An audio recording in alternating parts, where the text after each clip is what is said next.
अभी तक जो भी टॉपिक्स आपने किए हैं यूनिट फर्स्ट में, उन टॉपिक्स को आप रिवाइज करते रहिए। ये जो हमने लिखा हुआ है angular momentum, dynamics of rigid bodies, जब आपने पढ़ा उसमें आप इसके बारे में जान चुके हैं। उसके पहले भी आप 11th लेवल पे भी एंगुलर मोमेंटम से परिचित हैं। एंगुलर मोमेंटम को हम लोग जो रिप्रेजेंट करते हैं वो एल से करते हैं और टोटल एंगुलर मोमेंटम को जे से भी करते हैं। इनके रिप्रेजेंटेशन हमेशा याद रखिए, कैपिटल एल या फिर कैपिटल जे। ठीक है,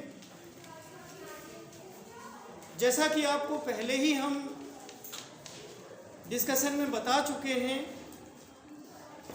कि एंगुलर मोशन या रोटेशनल मोशन ये नेचर ने प्रोवाइड करी हुई हैं और इनको हम लोग को समझना होता है। अब तक हमारे सामने जिन साइंटिस्ट ने काम कर कर के रखा है उसको हम लोग पढ़ते चले आए हैं, बेसिक लेवल पर पढ़ा है।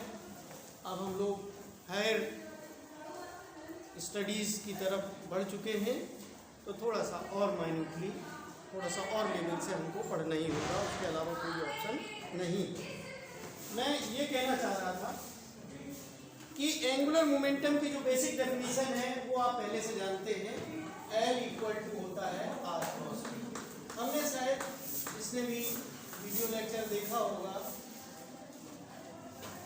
वो लोग समझ रहे होंगे कि जो एंगुलर मोमेंटम है इसकी बेसिक डेफिनेशन एक पार्टिकल के लिए मोमेंट ऑफ लीनियर मोमेंटम होता है। L = R क्रॉस P या moment of linear momentum, moment of linear momentum, ये एंगुलर मोमेंटम L होता है, वेक्टर क्वांटिटी। ठीक है, और इसके और एक्सप्रेशंस आप जानते हो, L = लोग I ओमेगा भी कहते हैं। क्या कहते हैं? I omega. Omega angular velocity है, I मोमेंट ऑफ इनर्शिया है। मोमेंट ऑफ इनर्शिया का वही रोल होता है रोटेशनल मोशन में या एंगुलर मोशन में जो कि लीनियर मोशन में मास का होता है। क्योंकि जो हमारा लीनियर मोमेंटम है वो P = mv होता है। अगर हम कंपेयर करके देखेंगे तो मास की जगह ले ली है I ने, V की जगह ले ली है ओमेगा ने। तो जो लर्न करना है वो भी बहुत आसान है, बस आइडिया जो है आपको फिट करना है। कोई क्लास में बता सकता है जैसे कि ये m स्केलर क्वांटिटी है, मास स्केलर क्वांटिटी है, वेलोसिटी वेक्टर क्वांटिटी है, लीनियर मोमेंटम P एक वेक्टर क्वांटिटी है। यहाँ पे कोई बताएगा L क्या है? Vector quantity. R क्या है? P क्या है? यहाँ पे ये हमने दोबारा लिख दिया, L = I ओमेगा। L कैसी क्वांटिटी है? ओमेगा I शाबाश, कुछ बच्चों ने टेंसर बोला है और ये सही बोला है, स्केलर नहीं है। इसके तो 3 ही कंपोनेंट होते हैं वेक्टर क्वांटिटी के, टेंसर के 9 कंपोनेंट्स होते हैं। क्योंकि आपके सिलेबस में नहीं है, मैं डिटेल में डिस्कस नहीं करूंगा इस समय, क्योंकि कंजर्वेशन ऑफ एंगुलर मोमेंटम हमको डिस्कस करना है। फिलहाल आप स्केलर क्वांटिटी है मोमेंट ऑफ इनर्शिया, ये भूल जाइए। आपको टेंसर के रूप में जानना है, हालांकि हो सकता है मैथमेटिक्स में आप टेंसर पढ़ते होंगे, है ना, तो वो टेंसर क्वांटिटी है। तो moment of linear momentum is angular momentum. ठीक है, अगर आप किसी बॉडी के लिए करोगे तो उस समय आप सिग्मा लगा दोगे, RI I equal to 1 to n। इस तरीके से आप लिख सकते हो sum of moments of linear momentum of all the particles constituting the body is angular momentum of the body। किसी द्रवपिंड का कोणीय संवेग समस्त माने सारे जिनसे मिलके बनती है बॉडी, समस्त कणों के कोणीय संवेगों क्या कहते हैं, रेखीय संवेगों के आघूर्णों के बीजगणितीय योग के बराबर होता है, ऐसा हिंदी में बोला जा सकता है। ठीक है। एक चीज आपने और पढ़ी होगी, मूवमेंट ऑफ फोर्स क्या होता है? रोटेशनल मोशन आपने पढ़ा है। What do you mean by movement of force? Movement of force क्या होता है? इसको टॉर्क कहते हैं। क्या कहते हैं? और इसको रिप्रेजेंट करते हैं टाउ। और मूवमेंट ऑफ, जैसे मूवमेंट ऑफ लीनियर मोमेंटम लिखा तो आर क्रॉस बी लिखा, तो टॉर्क को क्या लिखेंगे? R cross L. एक चीज और आपने पढ़ी होगी, लीनियर मोमेंटम के बारे में आपने पढ़ा होगा, हमने कंपैरिजन करके खूब अच्छे से बताया है जब भी रोटेशनल मोशन पढ़ाया है। अगर आपने पूरा वीडियो लेक्चर अटेंड किया होगा तो तभी आपको पता चलेगा कि क्या है, हमने अपने एंगल से क्या क्या बातें बताई हैं, क्या जरूरी थी। आप F को dp/dt से रिप्रेजेंट करते हो, पता है आपको? तो कंपैरिजन से आप ये भी लिख सकते हो टाउ इक्वल टू क्या होगा, गेस करिए? dl। क्योंकि लीनियर मोमेंटम की जगह, देखिए फोर्स की जगह किसने लेनी है? टॉर्क लेनी। तो लीनियर मोमेंटम की जगह कौन ले रहा है रोटेशनल मोशन में? एंगुलर मोमेंटम को dl/dt। इस तरीके से आप इसको समझ सकते हो। अगर आप tau equal to R cross F लिख रहे हो एक पार्टिकल के लिए, अगर बॉडी के लिए लिखना हो तो क्या करोगे? सिग्मा लगा दोगे, आई इक्वल टू 1 टू, क्योंकि एन पार्टिकल से मिलकर बनी हुई बॉडी मानते हैं, भले ही रोटेटरी मोशन में हो। अब अगर आपको ये जो आर क्रॉस एफ है इसको आप टाउ लिखते हो, अगर इसको आप ऐसे भी लिख सकते हो, और D tau upon D L upon D T, यही तो होता है। आपने ध्यान लिया कि tau equal to D L upon D T होता है, तो इसको आप sigma I equal to 1 to N R I cross F I लिख सकते हो। अगर वो इसके लिए dl/dt होता है तो यहाँ पे क्या हो जाएगा? dl/dt। ये जब समेशन लिखा जा रहा है तो r1 क्रॉस f1 क्या होगा? l1 for particle 1, r2 cross f2 l2 होगा। इसी तरीके से r3 क्रॉस f3, तो अब लेकिन d/dt के साथ लिखोगे तो d/dt of l1 plus l2 plus li plus la। इस तरीके से आप लिख सकते हैं। ये एक तरीके से सिस्टम ऑफ पार्टिकल्स के लिए कंजर्वेशन ऑफ लीनियर मोमेंटम बताने की भूमिका बना रहा है। आपने लीनियर मोशन में देखा कि जब किसी बॉडी पे फोर्स 0 लगता है, एक्सटर्नल फोर्स नहीं लगाया जाता है, तो dp/dt क्या हो जाता है? 0। क्या हो गया? 0। तो इससे जब हम इंटीग्रेट कराते हैं तो p इक्वल टू कॉन्स्टेंट आता है, यही तो आता है। अब इसमें अगर 0 लगाओगे, यही टॉर्क ही तो है, आप इसमें क्या कहोगे कि जब रोटेटिंग बॉडी पे कोई एक्सटर्नल टॉर्क नहीं लगाया जाएगा तो dl/dt इक्वल टू 0। ये टाउ इक्वल टू क्या है? dl/dt। जब टाउ इक्वल टू 0 कर दिया तो dl/dt इक्वल टू 0। अब वो L में एक पार्टिकल के लिए कहोगे तो हम कह देंगे कि पार्टिकल के लिए L इक्वल टू कॉन्स्टेंट है। जब बहुत सारे पार्टिकल्स होंगे तो इसका मतलब साफ है L1 plus L2 plus Li Ln equal to constant.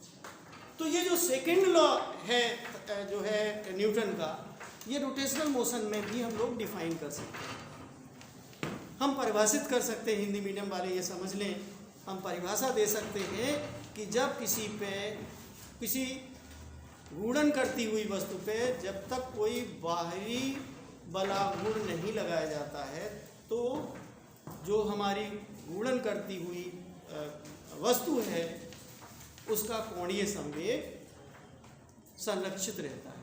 In event there is no external force applied on the body, the angular momentum of the body remains conserved.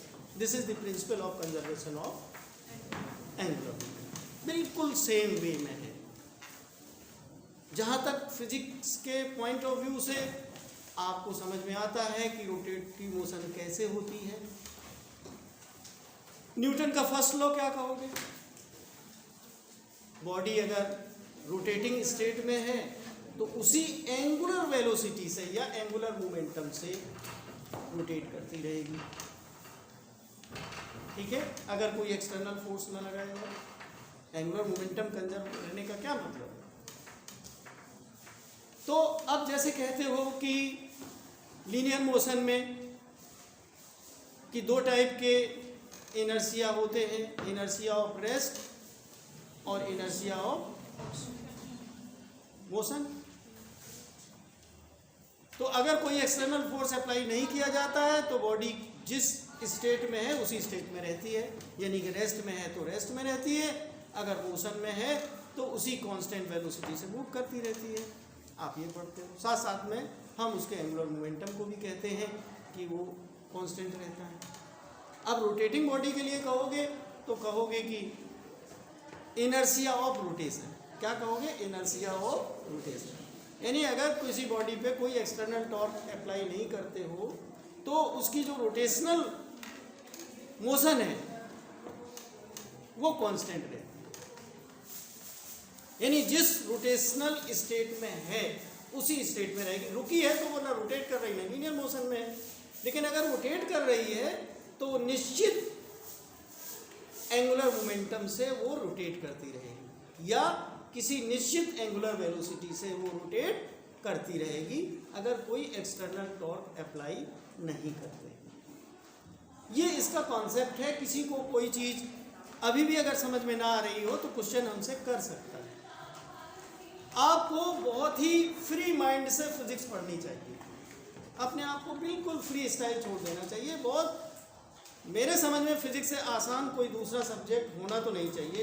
जो चीज़ प्रकृति में घटित होती है वो हमेशा प्रकृति हमारे साथ रहती है।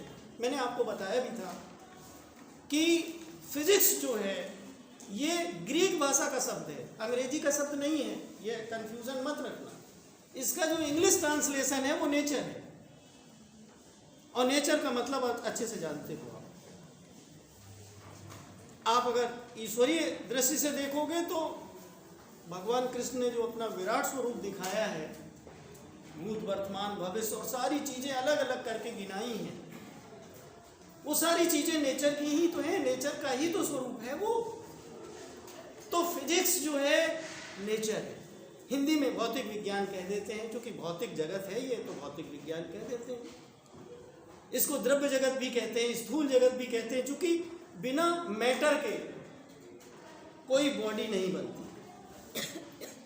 तो बॉडी ही बॉडी यहाँ पे दिखाई देती हैं, चाहे वो छोटी बॉडी हो या बड़ी बॉडी हो। स्पेस में बॉडी का ही खेल है इस भौतिक जगत में, इसलिए इसको भौतिक विज्ञान कहते हैं, या इंग्लिश में इसको नेचर कहते हैं, ग्रीक भाषा में फिजिक्स कहते हैं। तो फिजिक्स को समझना कोई बहुत डिफिकल्ट नहीं है अगर आप रिलैक्स वे में आराम से सोचें।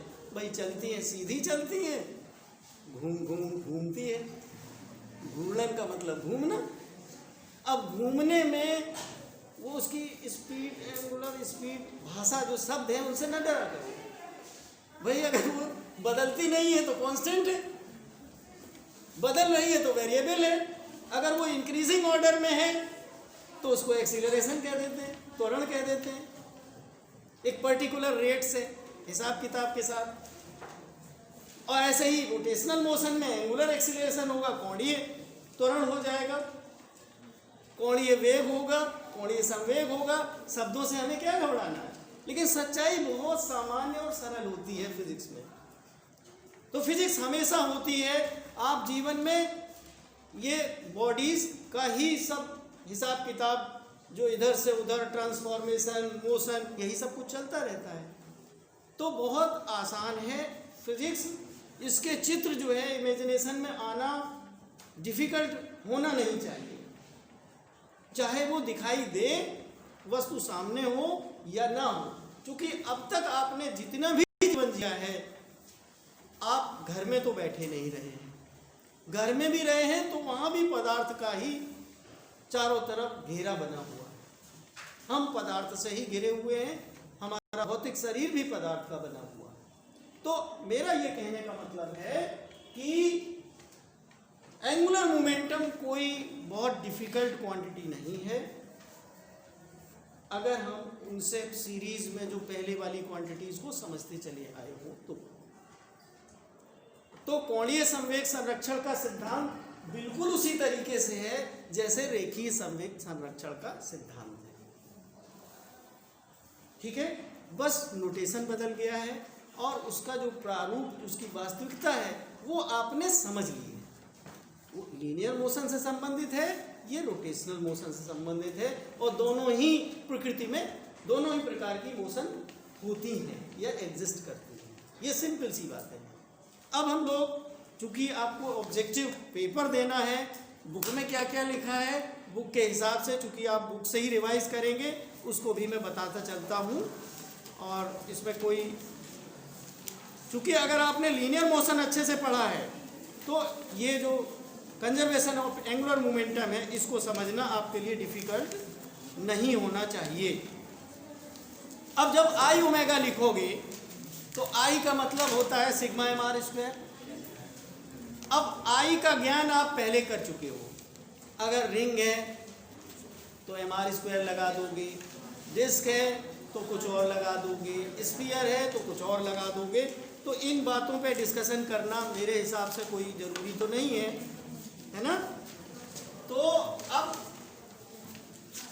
एम आर स्क्वायर ओमेगा भी लिख सकते हो इन जनरल, एम के स्क्वायर ओमेगा भी लिख सकते हो। जैसे एल ये लिखा हुआ है, एल को हमने लिखा आई ओमेगा। अगर आपने बॉडी डिफाइन नहीं करी तो sigma M R square omega भी लिख सकते हो इसको। इसके अलावा अगर पूरी बॉडी का मास लेते हो तो एल के स्क्वायर ओमेगा भी लिख सकते हो। सिंपल सा है। बॉडी आपने डिफाइन कर दी तो उसके हिसाब से उसका फॉर्मूला लिख दिया जाएगा। तो ये सब बातें हैं इसमें। इसमें एक और इम्पॉर्टेंट पॉइंट है जो कि जब डिस्क्रिप्टिव पेपर आता था, प्रिंसिपल तो अपने आप पढ़ लोगे अब, principle of conservation of angular momentum. एक जो इसमें एक्स्ट्रा रिलेशन है, ये आता था एग्जाम में डिस्क्रिप्टिव में। आपने चूंकि रोटेशनल मोशन पढ़ा है और रोटेशनल मोशन को हमने आसानी से मोमेंट ऑफ इनर्शिया को नहीं समझ पाया। मोमेंट ऑफ इनर्शिया निकालने के लिए चूंकि एक्सिस ऑफ रोटेशन पे बहुत डिपेंड करता है, तो रोटेशनल मोशन भी एक्सिस ऑफ रोटेशन पे ही डिपेंड करेगा।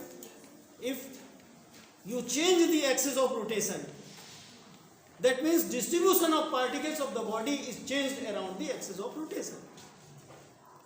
एक्सिस ऑफ रोटेशन को आप बदल दोगे, जैसे सपोज करते ये बॉडी है, आपकी एक्सिस ऑफ रोटेशन ये है, तो जो पार्टिकल्स का जो डिस्ट्रीब्यूशन है उसके अराउंड वो है। अगर आपने इसको बदल दिया तो पार्टिकल्स की जो सेपरेशन है एक्सिस ऑफ रोटेशन से वो चेंज हो गया, तो मोमेंट ऑफ इनर्शिया बदल जाएगा बॉडी का। क्योंकि मोमेंट ऑफ इनर्शिया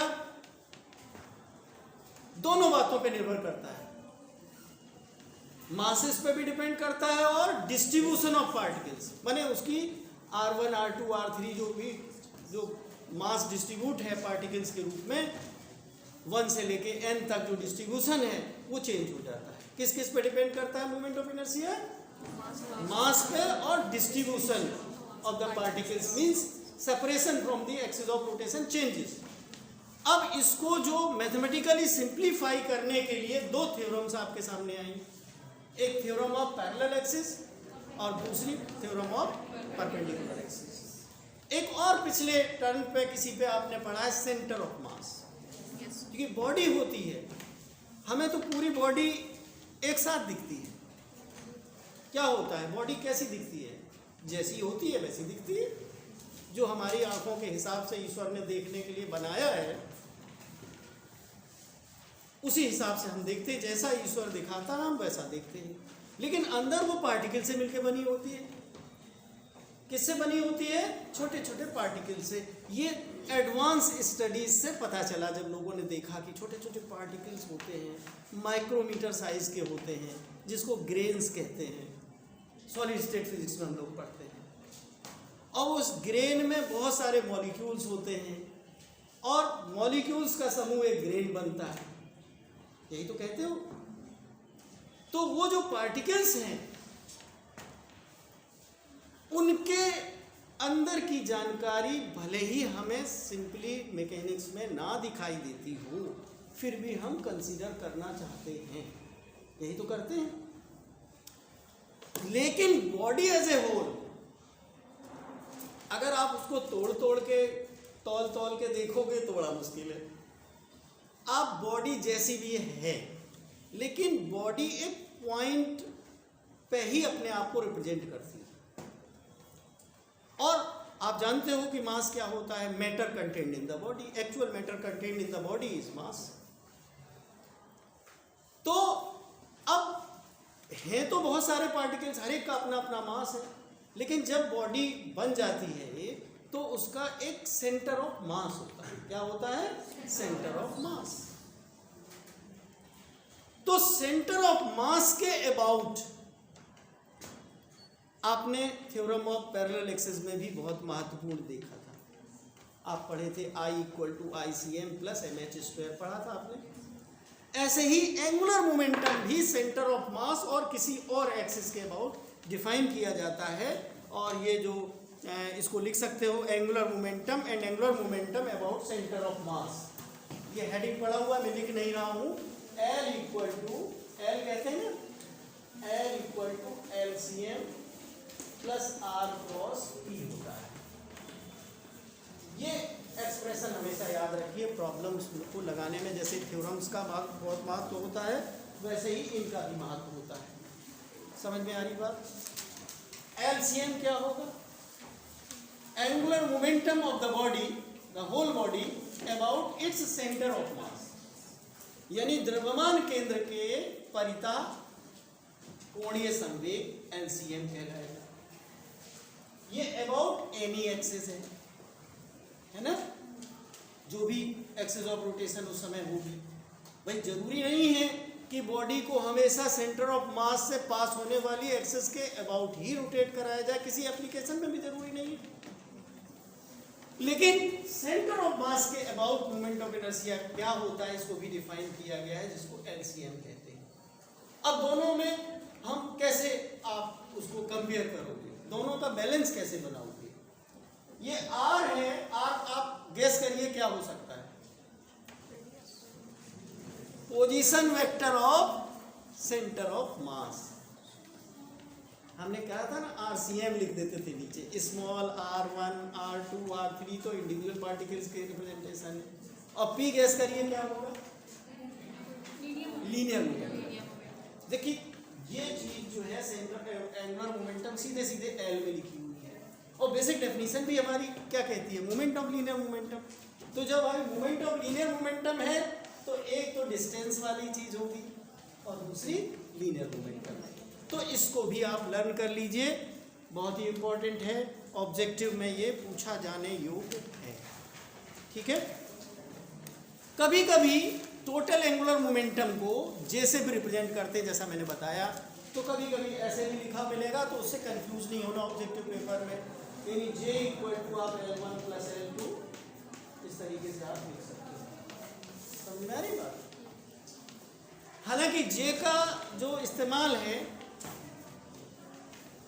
मोस्टली जो है आगे चल के एडवांस में एटॉमिक और मॉलिक्यूलर स्पेक्ट्रोस्कोपी में दो टाइप की मोशन को कंसीडर करते हैं। एक तो दो टाइप की रोटेशनल मोशन होती है, चाहे वो आप प्लैनेट्स की मोशन करें तो वहाँ भी दो टाइप की मोशन होती है। दो टाइप की रोटेशनल मोशन, एक तो ऑर्बिटल मोशन होती है और दूसरी स्पिन मोशन होती है, जो अपनी ही एक्सिस पे रोटेट करता है तो वो स्पिन मोशन कहलाती है। प्रकृति ने इन्हीं मोशंस के इर्द गिर्द ताना बाना बुना है। देखिए न्यूक्लियस के अराउंड इलेक्ट्रॉन्स रिवॉल्व करते हैं तो वो ऑर्बिटल मोशन है। और इलेक्ट्रॉन्स के बारे में कहा जाता है कि उनकी स्पिन एंगुलर मोमेंटम या स्पिन होती है।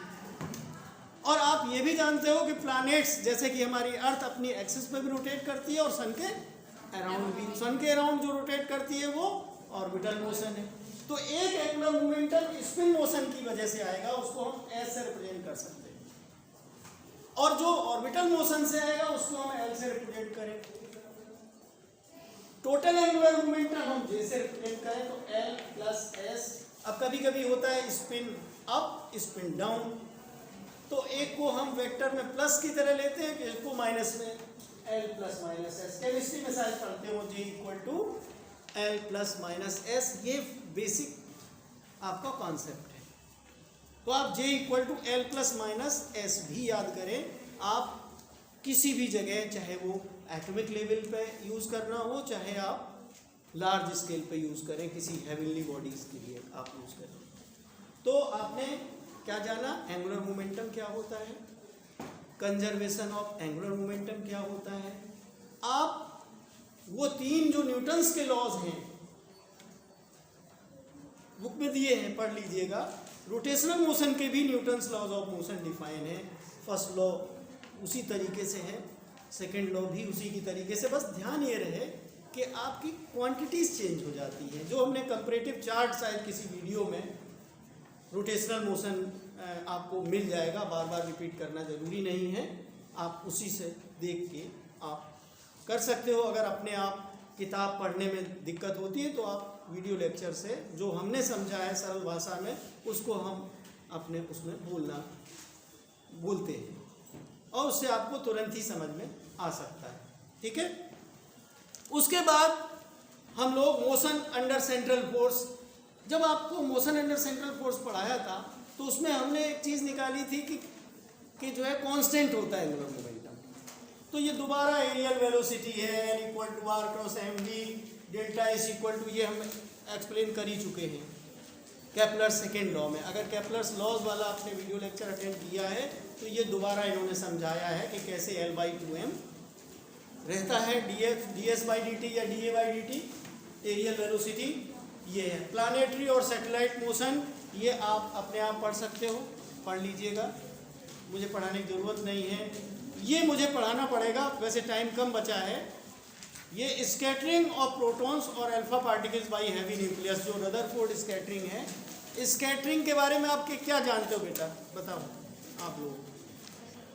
और जो एग्जाम्पल्स हैं, एक जो है ना यहाँ पे, ये सब 11th में पढ़ा होगा तुमने, डोरी बांध के ऑल अराउंड घुमाते हैं, फिर उसको छोटा कर देते हैं, है ना। लेकिन ध्यान रहे कि एंगुलर मोमेंटम उसको कांस्टेंट करके उनके सारे न्यूमेरिकल्स निकल आते हैं। एक और एग्जाम्पल दिया हुआ है, हाथ फैला के किसी रोटेटिंग टेबल पर खड़ा है, फिर वो सिकोड़ लेता है, सब बच्चों ने पढ़ा होगा, तो वो भी एग्जाम्पल हमको यहाँ पे दिखाई दे जा रहा है। एक बहुत इंटरेस्टिंग एग्जाम्पल इसमें दिया हुआ है, शेप ऑफ गैलेक्सी। गैलेक्सी की शेप जो है स्फेरिकल ना होके ये इस तरीके की क्यों होती है, ये due to conservation of angular momentum है। इसको बहुत ही इंटरेस्टिंग वे में आपको मौका मिलेगा, हम ही डिस्कस कर देंगे। तो ये आपके सामने है। फिर इन्होंने एक हेडिंग डाला है स्पिन एंड एंगुलर मोमेंटम, इसको भी मैंने आपके सामने डिस्कस कर ही दिया है, थ्योरेटिकली है ना। टाइम पीरियड आप जानते हो कि टी होता है, या omega equal to 2 pi T होता है। ये अर्थ के लिए यहाँ समझा रहे हैं। और अर्थ को अगर हम अप्रॉक्सीमेशन में स्फीयर की तरह मान लें तो उसका जो मोमेंट ऑफ इनर्शिया है वो 2/5 mr² होता है। तो ये स्पिन एंड एंगुलर मोमेंटम अपने आप पढ़ लोगे। तो मैं पहले स्कैटरिंग शब्द के बारे में शायद आप कम परिचित हैं, मैं उसका बेसिक क्लियर करा दूँ, क्योंकि ऑब्जेक्टिव है, पॉइंट टू पॉइंट बताना ज़रूरी नहीं है। स्कैटरिंग होती क्या है पहले मैं उसको समझाता हूँ। What do you mean by scattering? आपने सब कुछ सुनना है, असली मतलब स्कैटरिंग का कितने लोग जानते हैं, कोई हाथ उठा के बताया। What do you mean by scattering, या जिसको आप हिंदी में प्रकीर्णन कहते हो शायद, बताओ। थोड़ा तेज बोलो ताकि और लोग भी सुने, हम भी सुने और बच्चे भी सुने। बिखेरना तो शब्दावली से तुमने बोल दिया, कॉमन सेंस से। ये फिजिक्स के पॉइंट ऑफ व्यू से बताओ कैसे बिखरता, कोई चीज कैसे बिखरती है फिजिक्स के पॉइंट ऑफ व्यू से। कोशिश करो, और कोई कोशिश करेगा? आप जैसे कि एग्जाम्पल आप यहां से उठा सकते हो कि न्यूक्लियस होता है, ये अल्फा पार्टिकल्स को बम्बार्ड कराया जाता है, तो कुछ वापस लौट आते हैं, कुछ ऐसे चले जाते हैं, कुछ सीधे चले जाते हैं, है ना। दो चीजें होती हैं, एक होता है कोलिजन और दूसरा होता है स्कैटरिंग। कोलिजन में तो फिजिकल कांटेक्ट होता है, एक दूसरे से टकराते हैं। स्कैटरिंग में टकराना जरूरी नहीं, एक फोर्स का सेंटर होता है, वो फोर्स का सेंटर जैसे न्यूक्लियस है पॉजिटिवली चार्ज है, अल्फा पार्टिकल में पॉजिटिवली चार्ज है, तो वो उसके करीब तक तो गया है कि रिपल्सिव फोर्स से ही ये वापस लौटा है। ये भी जो हुआ वो रिपल्सिव फोर्स ने उसका रास्ता मोड़ा, है ना। तो इसमें कांटेक्ट होना जरूरी नहीं होता है। मतलब एक ऐसे क्षेत्र से गुजरा जो उसका इलाका था, दादागिरी उसकी चलती है ना। न्यूक्लियस बहुत बड़ा दादा है अल्फा पार्टिकल के तुलना में। भाई हैवी न्यूक्लियस है यूरेनियम, उसके पास कितना सारा पॉजिटिव चार्ज है, अल्फा पार्टिकल के पास तो थोड़ा ही है। तो दादा के गिरी वाले क्षेत्र में जैसे ही आए, मेरा इलाका है, इधर आना नहीं। एक रिपल्सिव फोर्स लगा, बोले हैं भले ही हम छोटे हैं लेकिन हम भी अपने आप में कुछ हैं, हमारी भी इंडिविजुअल आइडेंटिटी है, ठीक है, हम जरूरी नहीं तुम्हारे पास आएंगे, ठीक है, ये चले आए, चले गए, निकल गए अपनी स्पीड से। थोड़ा बहुत स्पीड में भी फर्क पड़ता है, वो ज़्यादा एनालिसिस करेंगे तो वो निकल के आएगी। तो जो स्कैटरिंग है इसमें रास्ता मुड़ता है, यानी थोड़ा सा जब रास्ता लीनियर मोशन से डेविएट होता है तो उसमें एंगुलर मोशन इंट्रोड्यूस हो जाता है। तो लेकिन जब स्कैटरिंग इस तरीके से होती है फिर भी सेंट्रल फोर्स की तरह है एग्जाम्पल, तो इसमें एंगुलर मोमेंटम फिर भी कंजर्व है। बस इतनी बात याद रखो। In case of scattering under central forces, angular momentum is conserve in case of scattering. Contact होना जरूरी नहीं है। Due two forces of interaction, the path of other bodies if deviate, पहले तो डेविएट तो हुआ यहाँ पे, पहले स्ट्रेट लाइन में था, पास आया तो इस पोर्शन में ये कर्व बना, उसके बाद जैसे ही उसका इलाका खत्म हुआ, ठीक है, फिर वो सीधी जो लाइन थी, सीधी रेखा है, फिर अपना सीधा चला। पहले भी सीधा था, बाद में भी सीधा था।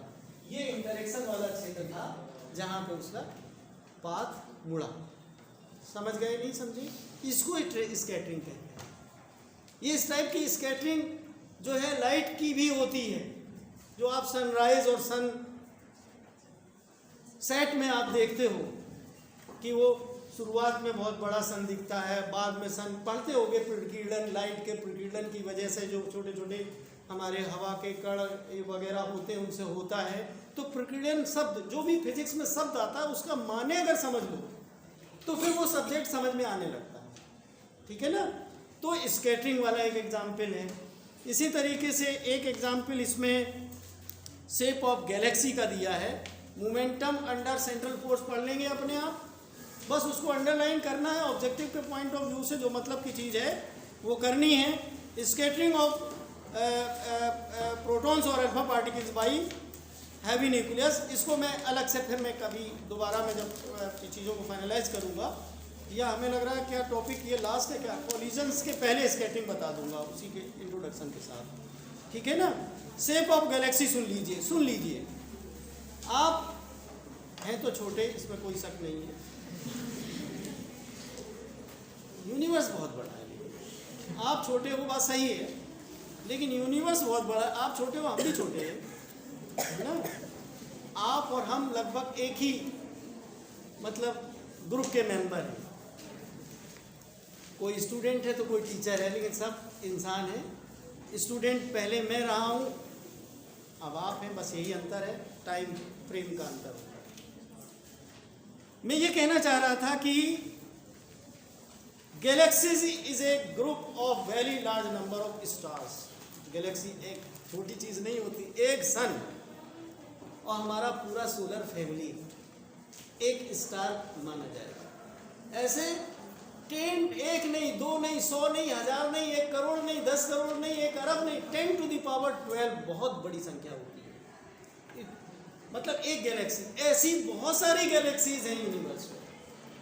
तो ये कह रहे हैं ए Galaxy is a group of very large number of stars with huge amounts of free gas भी होती है उसमें। ए Galaxy separated from other galaxies by large distances, light years में दूरी नापी जाती है। Its shape is usually like a convex lens. इसमें ये फिगर बना हुआ, सबके पास बुक है, आप देख सकते हो। पेज नंबर हमारे में 76 है, लेकिन ये ओल्ड एडिशन है, हो सकता है तुम्हारी न्यू एडिशन हो। कंजर्वेशन ऑफ एंगुलर मोमेंटम में जो उसके एग्जाम्पल्स हैं, now let us consider a very large mass of gas in spherical form endowed initially with some angular momentum around any axis, say L. The gas or condensed under gravitational attraction, hence there should be only mutual interaction force का ही खेल होता है इसमें between the molecules of the gas or stars. भाई ये इतने बड़े Galaxy में एक छोटे छोटे मॉलिक्यूल भर एक एक स्टार नजर आता है। देखिए इसका शेप डॉटेड पॉइंट से दिखाया गया है। In consequence, the total angular momentum of the system must be conserved. इसको आप अपने आप पढ़ लीजिए, मैं यहीं पे ख़त्म करता हूँ। Thank you.